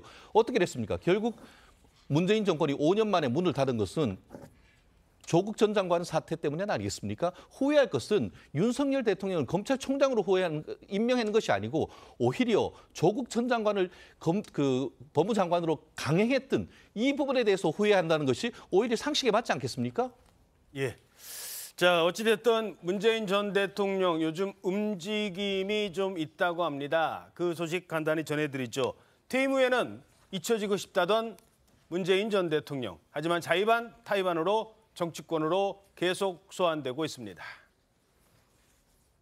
대통령 이후에 무슨 전직 대통령 기념사위라든지 현실 정치하고 계속 무슨 연관을 가진다든지 그런 거 일치하고 싶지 않습니다. 대통령 끝나고 나면 그냥 잊혀진 사람으로 그렇게 돌아가고 싶고요. 대통령 끝나고 난 이후에 좋지 않은 모습 이런 것은 아마 없을 것입니다. 자, 그런데요. 이번에 문 전 대통령이 직접 같이 와서 밥이나 한번 같이 먹을래요? 라는 얘기를 했답니다. 누구를? 문재인 정부 청와대 출신 민주당 의원들. 내년 총선 앞두고 이른바 청와대 출신 친문계열 의원들을 오라고 하는 거예요. 이 시점에서. 일단 어떤 이유였습니까? 이게 25일 경남 양산 사저 만찬에 소집을 한 것으로 알려졌는데요. 최측근인 민주당 윤건영 의원이 청와대 출신 민주당 의원들이 있는 이 단체방에서 얘기를 꺼냈습니다. 대통령이 보자고 하신다. 이번에는 만찬까지 할 예정이다. 또 청년과 수도권 민심 대책을 주제로 의원님들의 토론회 일정도 있다. 이렇게 공지한 것으로 알려졌고요. 특히 청년과 수도권 민심은 전문가들이 예상하는 이 내년 총선의 승부처로 여야 모두 사활을 걸고 있는 거죠.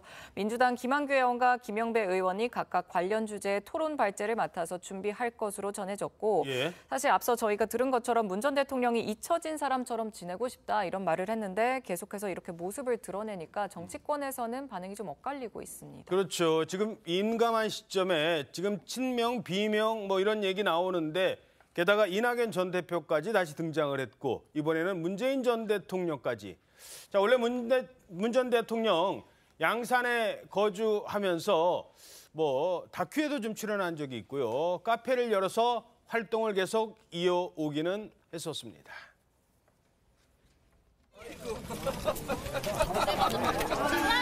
너무 잘 어울린다. 오늘 그 대기기이기도 한데 갑자기 또 책방 응원하러 오고 책방으로 이렇게 또 방문해 주셔서 아니 그 책방이 잘 되지 않겠습니까? 그 5년간 이룬 어떤 성취, 뭐 이렇게 순식간에 무너지고 또 과거로 되돌아가고 그런 모습들을 보면서 한편으로 허망한 생각이 들죠. 자, 뭐 시간은 없습니다만 짧게 세 분 의견 듣도록 하죠. 일단 민주당이 지금 제일 사실 총선 앞두고 지금 친문들 다시 모이는 거야? 이 생각부터 들 것 같아요. 아니 그렇지 않습니다. 제가 여기 들어오기 전에 방송 전에 직접 의원한테 확인했거든요. 예. 늘상 있는 일입니다. 모셨던 참모들이 전직 대통령한테 가서 인사드리는 것은 어떻게 보면 당연한 거잖아요. 그리고 각 253개 지역위원회에서도 저희 지역위원회에서도 갔었거든요. 늘 5월 되면 봉화마을 들렸다가 또 이제 문재인 대통령 퇴임한 이후로는 평산마을까지 가는 것이 하나의 코스처럼 되어 있고요. 그리고 모셨던 참모들 같은 경우에는 주기적으로 자주 이렇게 가서 인사를 드리는 겁니다. 그런데 그 참석한 의원들 중에는 소위 말해서 이제 이런 우리가 논의하는 이런 의도들이 이재명 대표 체제에도 불구하고 문재인 전 대통령을 중심으로 한 청와대 인사들의 총선과 관련된 이야기들을 하려고 하는 거 아닙니까? 그런데 거기에 청와대 출신 의원들 중에는 최강욱 좀 전에 얘기했던 최강욱 의원도 있고 뭐 김의겸 의원도 있고 민영배 의원 등등 친명 의원들도 많이 섞여 있거든요. 그래서 그것을 너무 이렇게 문재인 대통령을 정치적 영역으로 소환할 것이 아니라 그냥 전직 대통령의 일상으로 봐주셨으면 좋겠다 이 말씀드립니다. 그렇습니다. 저는 문재인 방탄 의원단을 통한 친문 신당 전략 개시 이렇게 지금 얘기할 수 있지 않을까 싶은데요. 말씀드린 것처럼 지금 8월 달 위기설 이재명 대표의 리더십이 위기가 되기 때문에 그 이유를 생각하지 않을까 하는 생각이 있는데요. 단순히 만찬 정치를 넘어서 아까 얘기한 것처럼 청년, 수도권, 민심까지 해서는 세미나를 한다라고 했다는 점에서 이것은 분명히 단순한 사적 모임을 넘어서는 수준이다. 이렇게 예측하는 게 맞지 않을까 생각을 합니다. 알겠습니다. 자, 다음 소식입니다. 이 엎친 데 덮친 격이라는 말이 딱 맞는 새만금 잼버리 대회. 태풍 카눈이 북상하면서 이제 새만금 잼버리 대회는 플랜 B로 돌입합니다.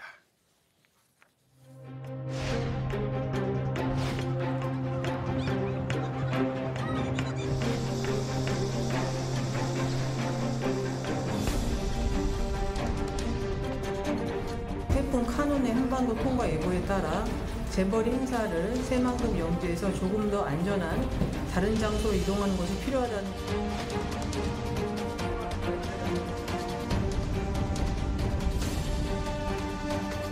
오전 10시부터 순차적으로 이루어질 예정입니다. 6시간 정도 걸릴 걸로 예상을 하고 있습니다.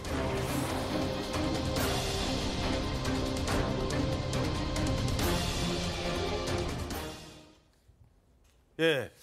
자, 이 참가자들만 36,000명인데요. 지금 버스를 1,000대에 나눠 타고 대회 사상 유례없는 대이동을 한다고요? 예, 지금 예상 시간만 한 6시간 정도 걸릴 것으로 보고 있습니다. 한 10시부터 지금 이동을 한다고 하는데요. 곧 이동하겠네요? 예, 이제 이동을 시작해서 모두가 수도권으로 이제 이동을 하게 됩니다.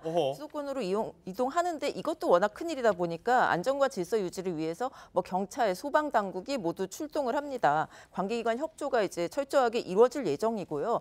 또 이제 이렇게 많은 사람들이 하면 숙소가 또 문제가 되는데 36,000명 숙소. 이제 서울과 경기도가 지금 수용할 시설 확보에 지금 나선 상태입니다. 오늘부터는 할 수 있을 것 같고 그리고 수도권 중심으로 다른 행정기관이나 문화기관들도 지금 뭐 프로그램을 준비하고 있고요. 서울에 지금 잘 때는 좀 있대요. 어떻게? 지금 확보 중이고 이제 민박도 지금 여러 가지로 좀 되고 있고 사실 확보 중이어서 6시간 후에 이제 오후가 되면 좀 윤곽이 드러날 것 같습니다. 지금 상태로는. 예, 알겠습니다.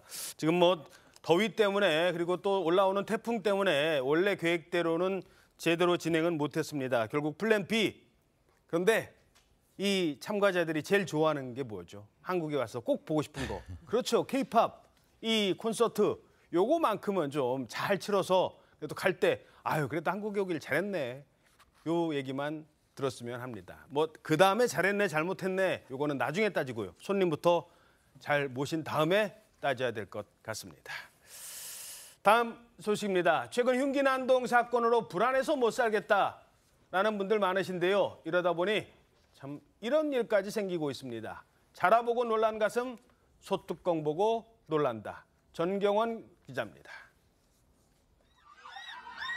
주말 저녁 지하철 9호선 열차가 아이돌 가수 공연 관람객들로 가득 찼습니다. 그런데 갑자기 여성이 소리를 지르고 놀란 승객들이 출입문 쪽으로 몰리면서 한바탕 혼란이 벌어집니다. 승강장이 한순간에 아수라장이 되면서 승객 6명이 다쳐 병원으로 이송되기도 했습니다. 경찰엔 역 안에 난동범이 있다, 사람들이 뛰어다닌다는 신고가 25건 접수됐습니다. 하지만 아이돌 가수 생방송을 보며 팬이 지른 환호성을 비명으로 착각한 오인 신고였습니다. 경기도 의정부에선 주민이 공원에서 운동하던 16살 중학생을 흉기 난동범으로 인해 신고하는 일도 있었습니다. 출동한 경찰이 제압하는 과정에서 중학생이 다쳐 병원 치료를 받았습니다. 묻지마 범죄 불안감이 커지면서 시민들이 민감하게 반응하며 벌어진 소동들인데 대중교통을 타도 뭔가 저 사람을 피하게 되는 것 같고 3단봉 같은 걸 구매하려고 했어요. 최근 온라인 쇼핑몰에선 호신용품 주문량도 4배 이상 늘었습니다. 업무가 지금 거의 마비 상태예요. 남일이 아닌 것처럼 이렇게 느껴지는 거죠. 일부 지하철역엔 무료로 나눠주는 호신용품까지 등장했습니다. TV조선 전정원입니다. 자, 14명의 사상자가 발생한 서현역 흉기난동 피의자 이 최원종 신상이 공개됐습니다. 얼굴을 가리지 않은 최원종의 이 영장실질 심사 당시 모습 함께 보시겠습니다. 왜 범행 저질렀습니까? 피해자들이 할 말 없습니까? 반성하세요. 서현역을 범행 장소로 선택한 이유가 뭐예요? 한 말씀만 해주세요. 한 말씀만 부탁드립니다. 자, 공개된 최원종의 사진 보시겠습니다. 자, 왼쪽 지금 보시면 화면 왼쪽이 운전면허증 사진이에요. 저 얼굴만 봐서는 오른쪽 검거 당시 지금 얼굴이랑 너무나 달라도 다른 것 아니겠습니까? 그래서 머그샷이라는 거, 왜 미국 같은 데 보면은 숫자 써 있고 범인들 앞 얼굴, 옆 얼굴 다 찍어서 이렇게 공개하잖아요. 그건 또 공개 못 한다고 했답니다. 뭐 본인 창피한 거는 알았나요? 검거 당시의 모습을 그래서 경찰이 저렇게 공개를 했습니다. 자, 김재하 기자, 지금 이 사건에 대해서 지금 뭐 많은 사람들이 지금 공분하고 있는데 그 뒤에 어떤 얘기가 나오고 있습니까? 네, 사실 저기가 보신 것처럼 실물과 좀 공개된 사진이 돼서 좀 논란이 되고 있죠. 이 문제가 사실 계속해서 나온 문제입니다. 지난 9월 발생한 신당역 살인사건 피의자 전주환의 증명사진도 검찰 송치 시점에 취재진이 촬영한 모습과 거의 사진만 보면 알아볼 수 없을 정도로 차이가 컸었죠. 예. 저 또래 여성을 살해하고 시신을 훼손한 정유정, 또 동거녀와 택시기사를 살해해서 신상이 공개됐던 이기영 사건 때도 마찬가지였습니다. 그러니까 어떻게 지금 얼굴하고 구분이 되냐고요? 저 얼굴이 네. 예, 옛날 사진은 정말 뭐 증명사진처럼 저렇게 멀쩡하게 생긴 사진하고 어떻게 갔냐고요. 네, 저희가 정말 실제로 보면 알아볼 수 없을 것 같은데 강력범죄 피의자의 신상 정보를 공개할 때마다 저렇게 현재 모습과 크게 다르거나 과도하게 좀 보정이 되다 보니 이럴 거면 공개를 왜 하냐 이런 지적들이 나왔습니다. 머그샷 공개와 관련해서는 법무부는 현행법상 가능하지만 강력범 본인의 동의를 받아야 한다 이렇게 해석을 하고 있는데 하지만 결국 신상 공개 취지가 국민의 알 권리 보장과 범죄 예방 등의 제도 목적이다 보니까 이거랑 좀 맞지 않는다는 말이 나옵니다. 신상 공개에 활용되는 피의자의 얼굴을 또 한 달 이내 모습으로 한정하는 법안이 발의는 됐지만 여전히 국회에 계류 중인 것으로 알려졌습니다. 홍종선 기자님, 이 사람들 살인범이잖아요, 사실. 그런데 물론 아직 뭐 확정 판결은 안 났습니다만 이 사람들 의견이 그렇게 중요한 거예요? 이게 일단 이제 대중이 더 이번에 공분하는 이유가 그동안은 촬영을 거부한다라고 하면 아예 머그샷 자체 촬영을 하지 않는 겁니다. 촬영할 것도 그러니까 공개할 것도 아니니까요. 근데 이게 어떻게 보면 같은 말인데 아니 공개만 안 하는 줄 알았는데 촬영하지 않겠다 하면 촬영도 거부해? 요게 어떻게 보면 더 부각이 되면서 이번에 또 큰 게 있고 또 하나는 이 서현역 묻지마 살인 사건에 대한 두려움, 공포가 크기 때문에 이 사진 공개 거부에 대한 이 반감이 더 큰 건데요. 지금 경찰이 이렇게 설명을 합니다. 아무리 어떤 잔혹한 범죄자라 하더라도 아니면 구속된 피의자라 하더라도 본인이 공개하지 않으면 공개할 수도 없고 촬영할 수도 없다 이렇게 얘기를 하는데 지금 보셨지만 그 두 사진 같은 사람이라고 보기가 어렵잖아요. 하다 보니까 여론은 아니 이렇게 실물과 다를 거면 이게 신상 공개냐 실효성 문제를 제기하고 있습니다. 예, 지금 뭐 게다가 강력 대응하겠다라고 했는데 자, 진영 변호사님, 모방범죄 예고글도 계속 올라오고 있어요. 그렇습니다. 사실 지난번 우리 신림역 인근에 있던 사건 이후에 처음에는 뭐 한 10건 정도 있다가 이번에 서현역 사건 이후에 최근까지 127건까지 폭증하고 있다라고 127건이요? 예, 폭증하고 있다라고 하는데 그 194건까지 있고 190. 그 내용도 단순히 개인에 대한 위해를 넘어서 어떤 공항에 대한 어떤 테러를 하겠다라는 것으로 해서 질적인 어떤 부분까지도 아주 상당 부분 심화되고 있는 이런 부분이 있기 때문에 상당히 심각한 문제가 있는데요. 경찰 같은 경우에는 특별 어떤 그 치안 단속을 하겠다라고 얘기를 했고, 나아가 지금 한동훈 장관 같은 경우에는 검찰의 사안에 대해서 특히 이제 이거를 경찰이 대응하는 과정에서 어떤 문제가 생겼을 때에 정당방위라든가 이런 부분을 통해서 공권력이 확실하게 어떤 그 제압할 수 있도록 하는 제도적 장치를 마련해라라고 했기 때문에 이번에 있어서 만약에 앞으로 계속 이런 일이 있을 경우에는 실질적으로 청소년이라 한다 하더라도 단순히 만우절 거짓말을 한 것을 넘어서 위계에 의한 공무집행 방해죄, 나아가 경찰 같은 경우에는 누군가를 위해를 가했다 할 경우에는 살인 예비죄까지도 적극적으로 적용하겠다라는 얘기가 있기 때문에 절대 이런 일이 반복되어서는 안 된다고 봅니다. 아니 대부분이 또 청소년이라고 그래요. 이 글 올리는 사람들이. 네, 그렇습니다. 이 부분이 정말 우려스러운 지점인데요. 이번에 검거된 65명 가운데 절반이 넘는 34명가량이 10대 청소년인 것으로 확인이 됐습니다. 이 중에는 만 10세 이상 14세 미만, 이 촉법소년, 형사 미성년자도 10명 남짓 포함이 되어 있었는데요. 아무래도 이런 살인 예고글, 이런 테러 예고글이 하나의 유행처럼 청소년들 사이에 번지고 있는 것이 아닌가 우려 섞인 시선 좀 존재하고 있고요.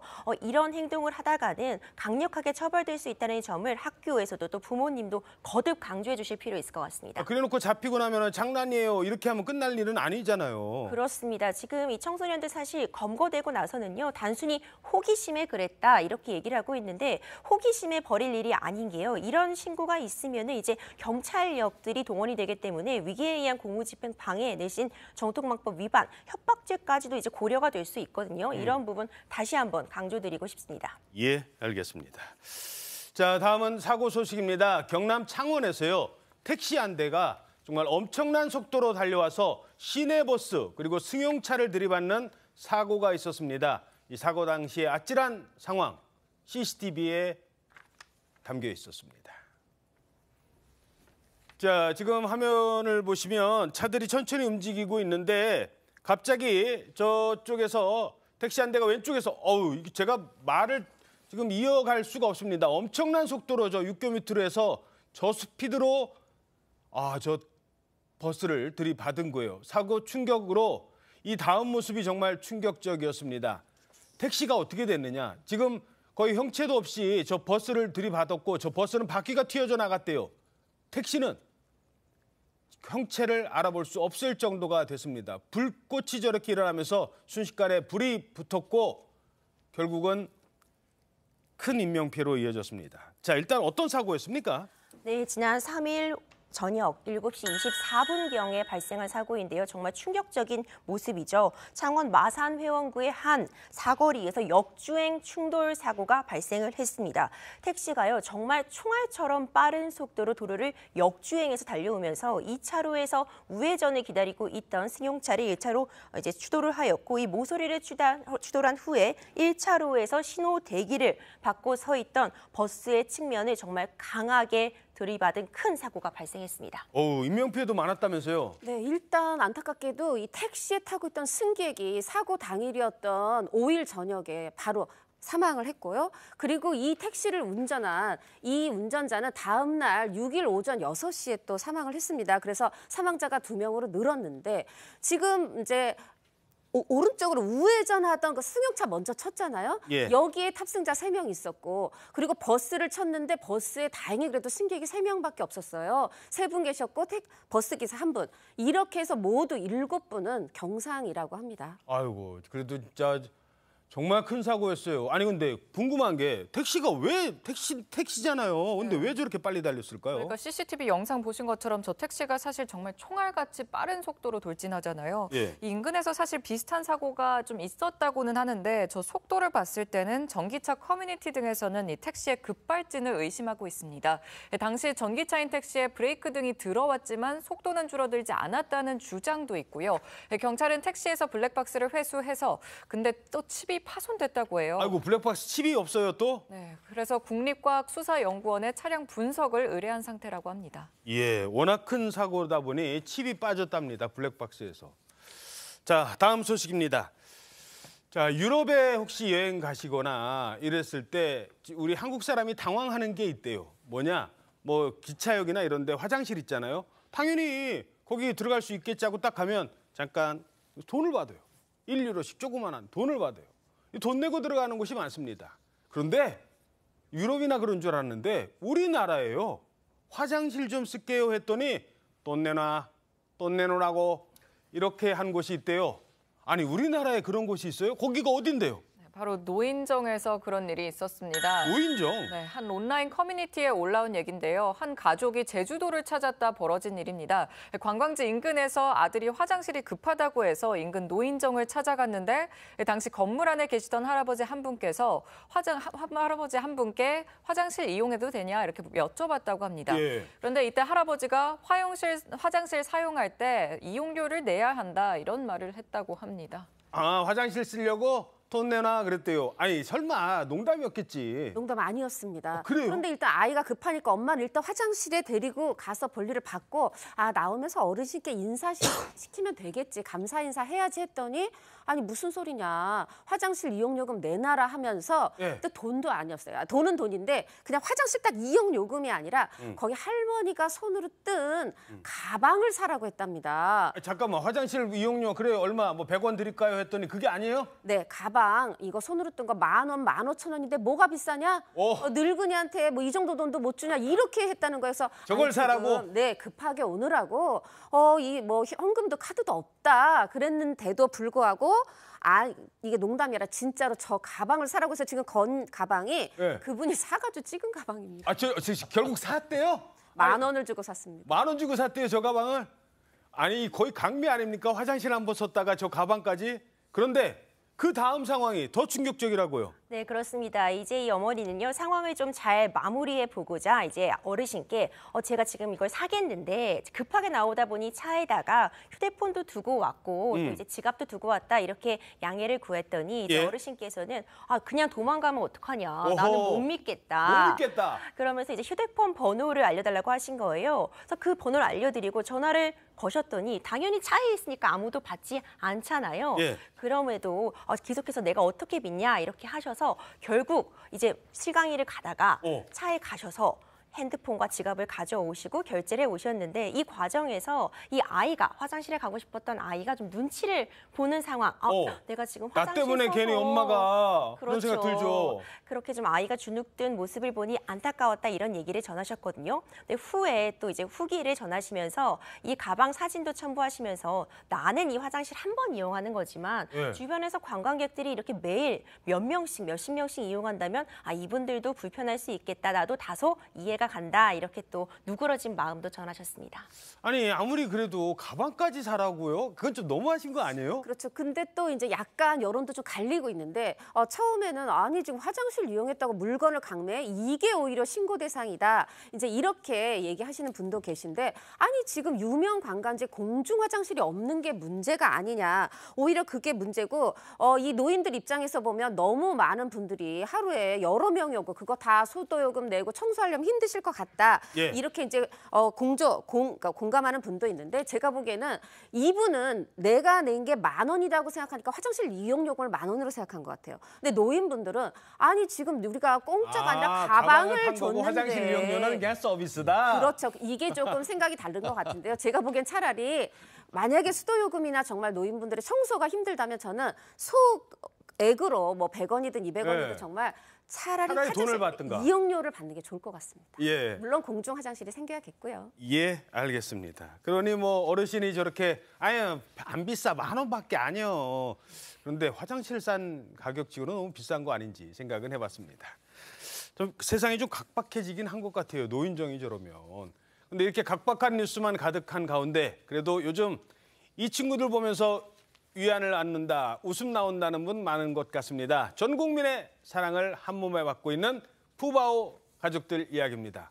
야, 요즘에 푸바오가 드디어 외교 무대까지 푸바오가 나선다고요? 그렇습니다. 요즘 대한민국에서 귀여움 담당하고 있는 거 누구냐 한다면 당연히 푸바오겠죠. 네. 이 푸바오가요 이제 외교전에 나섰습니다. 요즘 사실 한중일 관계 좀 경색되어 있다고 보고 예전 같지 못하다는 평가 줄을 잇고 있었는데 예. 이번에 푸바오가 이 한중일 외교 교류 촉진을 위해 나섰습니다. 오. 한중일의 대표 판다들이 총 출동하게 되었는데요. 이달 13일에서 22일까지 중국 베이징과 청주에서 열리는 한중일 청령 모임 정상회의에 이 3국 판다들이 영상으로 사절단 역할을 하면서 출연을 하게 되었습니다. 우리나라에서는요 에버랜드에 살고 있는 푸바오 가족 3마리가 나오고요. 일본에서는 고베동물원의 단단 등 5마리, 또 중국에서는 이제 청두 판다 생태공원의 진신 등 7마리가 나온다고 하니 이 판다들의 외교전 기대가 됩니다. 야, 저 푸바오와